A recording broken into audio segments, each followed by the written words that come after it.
Hi everyone, it's Dr. Ramani. Welcome back to this YouTube channel on narcissism.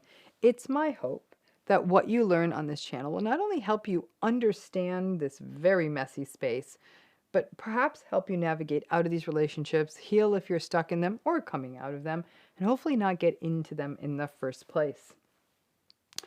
We talk about all kinds of things on this channel, and I know a lot of people are interested in healing. We do talk about that, but if you want to do that deeper dive, please go to the video notes, hit that link, and you can join us for a much more robust healing adventure. If you're new to this channel, please subscribe. It's great to see that there's this many people who are wanting to make sense of it.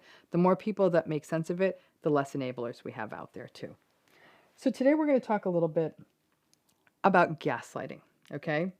And all of you know the broad strokes of gaslighting and the steps of gaslighting and denying reality and telling you that something's wrong with you and doing that over and over again until you're a shell of yourself, right? But there's a form of gaslighting that a lot of people sometimes miss, and they even miss it as gaslighting and wonder why it's leaving them so off balance.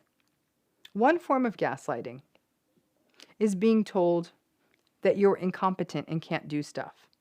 And if that has ever happened to you, that somebody's just told you things you know you can do, and they tell you can't, drop that in the comments, because you may not have recognized, because that's not the reality. You know how to do this thing. But telling you that you're incompetent is a denial of reality. It's gaslighting. If it's happened to you, drop it in the comments, and let's talk about it. Narcissistic relationships are spaces where we feel deeply insecure. There's no getting away from that. Over time, the longer the amount of time we're in these relationships, we doubt our judgment more and more. We don't believe we know how to say the right thing, do the right thing, be the right thing. Our confidence erodes in these relationships over time. Many people at the beginning of these relationships, we're not all shrinking violets. Really strong people get into these relationships. They're very confident people, people who are at the top of their game.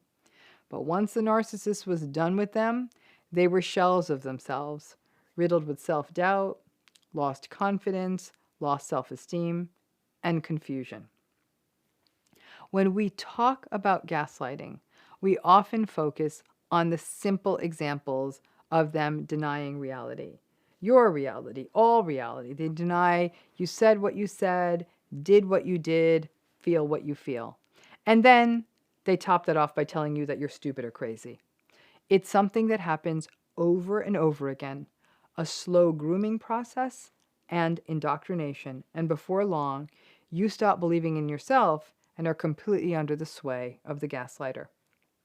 As a result of this, lots of people hold themselves back in life. They hold themselves back from opportunities in education, in jobs, and just life and love in general. Because we frame gaslighting as the experience of having reality denied, we miss an important form of gaslighting that really harms people. And it is a denial of reality, but in a different way. The narcissist tells you that you are not able to do stuff. What stuff? Any stuff. You don't know how to drive there. You don't know how to cook that. You don't write well enough to go to graduate school. You're not able to travel alone. You won't be able to take care of a dog. You aren't capable of running your own business. Do you really think that you're going to be able to work and raise kids? I don't think you're going to qualify to get a loan to buy a property. Time and time again, it is a doubting of your competence. Over and over again, they tell you that you are not capable. It is a denial of reality, especially if you actually know how to do the thing that they are accusing you of. The initial feelings and reactions to this are often hurt. And if you react, you say, yes, I do. I know how to cook, or I write really well, or I've driven in all kinds of places, or I grew up with pets, or I used to run a business, whatever.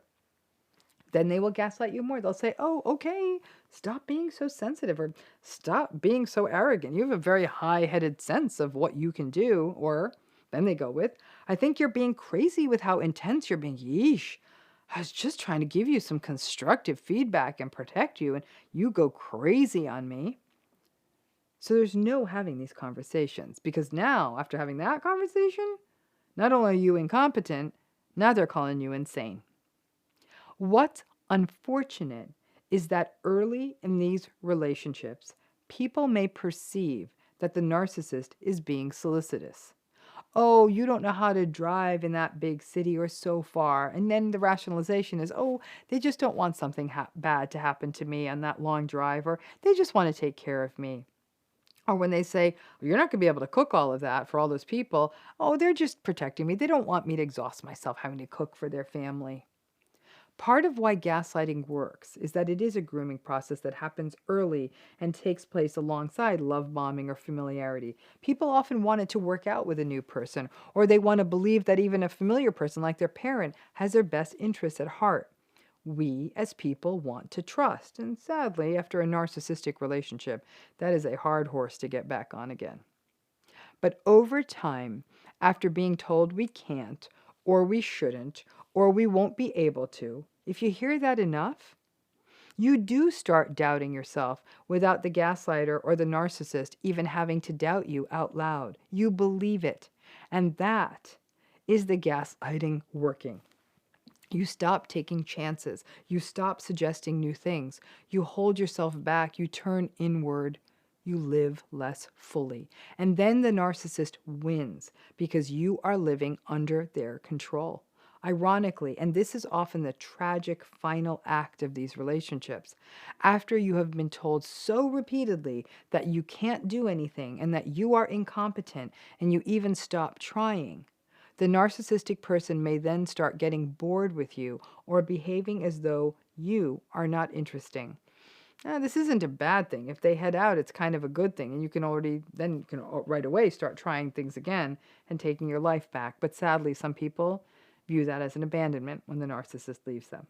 A healthy relationship is one in which growth is encouraged, in which taking chances is encouraged, in which trying new things is encouraged. Because healthy people aren't threatened by their partners and they want them to succeed. So when you say you want to go to graduate school later in life, they encourage it. Or you want to start selling your delicious pies, they applaud you for it, may even help you with it. It's what a relationship is supposed to look like. Telling you that you can't do the things that you are able to do is an insidious form of gaslighting. It doubts the reality of your competence and over time erodes whatever sense of competence you had in the first place. The first time someone suggests you can't do something or shouldn't do something, don't get into a fight, but instead say, interesting suggestion. And if you don't mind, I need to get to that cabinet because I'm going to go ahead and start cooking the dinner, or taking the drive, or taking the class. Clipping people's wings is a daily practice for narcissistic people. It's a way of keeping us stuck alongside them and takes away the threat that we could run away from them. But please do not allow anyone, narcissistic or not, to erode your sense of what you can do or what you can attempt. If you are coming out of a narcissistic relationship, one of the most important things you can do is to start picking up on the things you were told you can't do. So go ahead and host that dinner party, take that long road trip, get that puppy, start looking into running that business, turn that gaslight off by being competent. If you are still stuck in the narcissistic relationship, do that silent act of rebellion technique I have talked about. Work silently toward a goal, but don't share it with the narcissist, or they will invalidate it or dismantle it before you even get to start it. I don't know, look into taking that online class. Make a meal for friends when the narcissist is not home. Get the part-time volunteer position while the children are at school. Just do it quietly. It's meant to be a way to remind yourself of your incompetence. Of the many losses that narcissists have inflicted on the world, one of the greatest is reflected in the lost potential of human beings who have been stuck in these relationships and never really got to enact all the things they could do. I think of the novels we haven't read, the scientists whose work we didn't get to see, the performers who never performed, the food we didn't eat, the music we didn't hear. Because a narcissist stole that belief in their abilities or possibility from them. One of the most powerful paths of healing is to take yourself back and mentally tell them to go F themselves by doing all of the things they told you that you couldn't do. Don't let this form of gaslighting get you. Never let someone tell you that you can't do something, especially when you know you can. Their projected insecurity can be dangerous. Don't make their shame and sense of inadequacy yours. Don't let their fear of abandonment, which encourages them to clip your wings so you can never leave, hold you back. The world needs to hear and see your gifts and those of many people who have been gaslighted and told that they don't know what they're doing. Thanks again.